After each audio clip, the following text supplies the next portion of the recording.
And we saw that more tar, more micronuclei, but more nicotine, less micronuclei. This was pretty unexpected, but then we came up with excellent studies because EMSI is very cheap and is very often used in this country as a staining method. And therefore, this is an important message. Here you see the results. Most studies are positive. About 1/3 of the studies is clearly negative. So what's going on here? What are the reasons for these discrepancies? One of the things which is important is that the exposure was assessed by use of questionnaires. How long do you use your telephone per day? How high is your telephone costs per month? How long do you use the telephone? These are the common questions. Now it's getting more and more difficult to find people who have no phone at all. That's a difficult problem because almost everybody is using a cell phone nowadays. The problem is the invalid assessment of the exposure. When you look at your bill or just ask somebody how long do you use long telephone calls, like 1 hour, maybe with your mother at home, or many short calls, maybe at your office, business calls, maybe 5 minutes only. The exposure is quite different, but the bill will be the same. Yeah, that's a very important point. Okay, and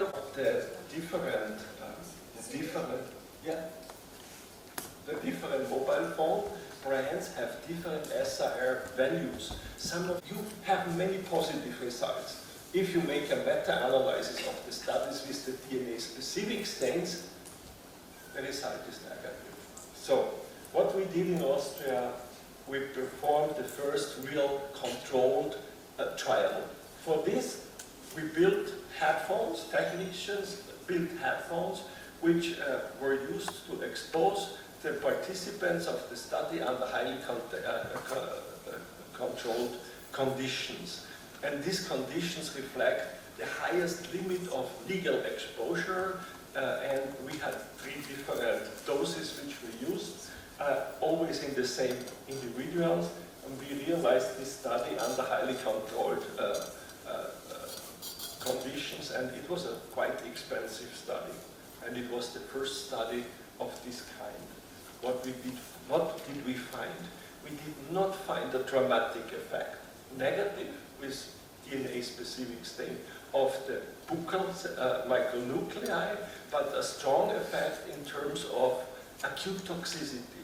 And we saw that stronger effect in the site where the cells were exposed, and in the other side the effect was less pronounced. So this was a really interesting.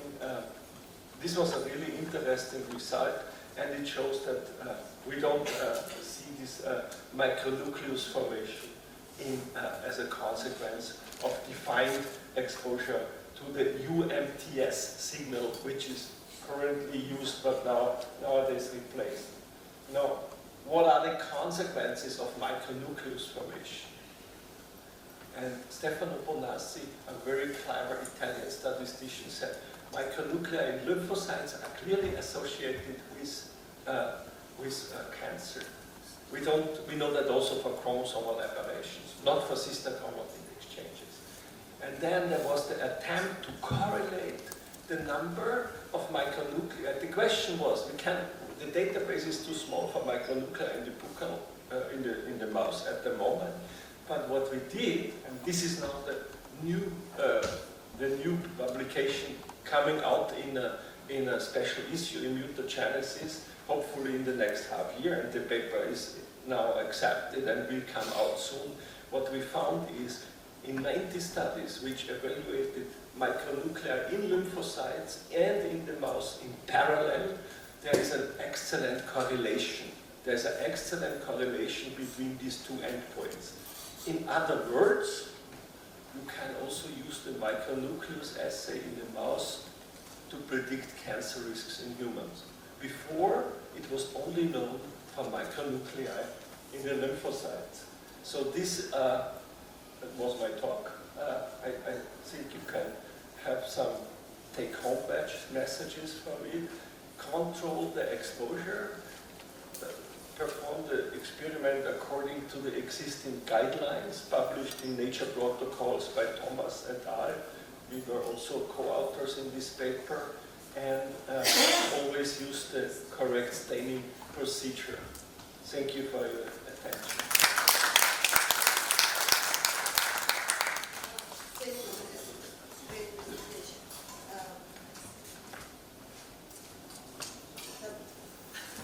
Any questions for Dr. Knasmuller? We have time for a couple of questions. From JSS Medical College, Mysore, and it was a nice presentation. Hello sir, I'm Harshita from JSS Medical College, Mysore. It was a nice presentation and nice take-home message for all these cellphone users. And my question is regarding the betel leaf sheathing. From our laboratory itself, we have shown the betel leaf can reduce the oxidative stress.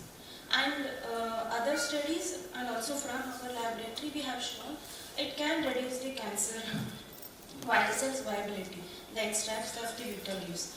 And there is also one patent study from University, that is betel nut, the one which is used with the betel leaf.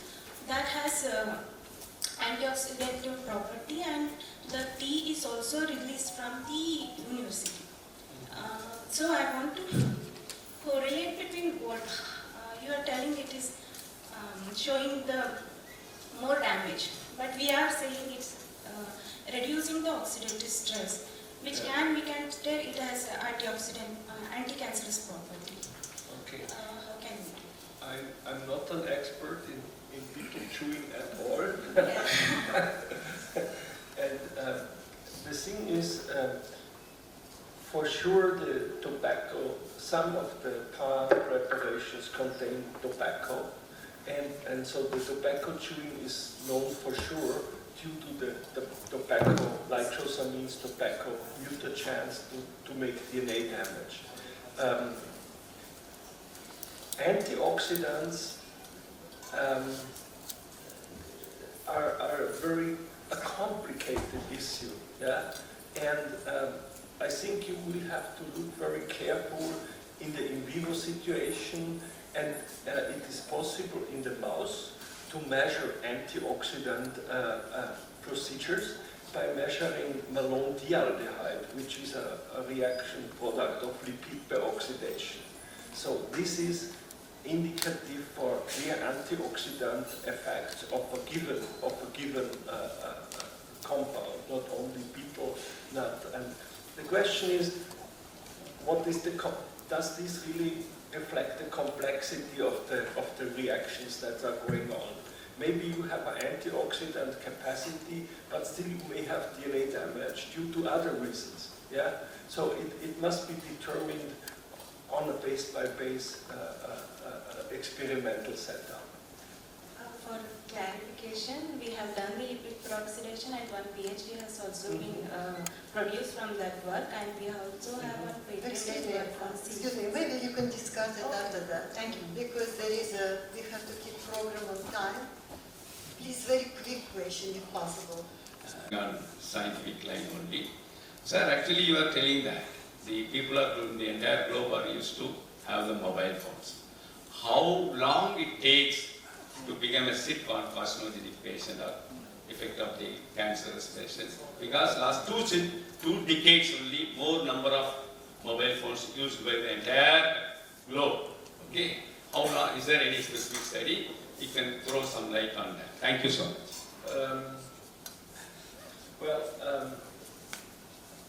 Again, it is not established that mobile phones cause necessarily cancer. The IARC classified it as the period of use, and there seems to be an increase over time. It's very difficult to assess an exact time, but it's logic to a certain extent, because when stem cells have mutations, right? They will go from one to the next cell generation, and it takes really a long time to accumulate. And that's the reason why you should not expect tomorrow, when you use today the cell phone, the cancer tomorrow. It's a very long time process, in my opinion. But there's quite a convincing evidence that it takes many years, but that's a cumulative effect over time. That seems to be established, in my opinion. Hello sir, it's a very nice presentation. I have one question that whether this vitamin D deficiency can increase the micronuclear staining, vitamin D deficiency. Yeah. So vitamin D deficiency, is it correlated with the micronucleus more, and also it is correlated with the cancer progression more? Yeah, well, I can say something about this. Michael Fenech, who is the Pope of micronuclei, started these investigations concerning folate, which is one of the vitamins, and then he also investigated B6 and B12, cobalamin and the other one.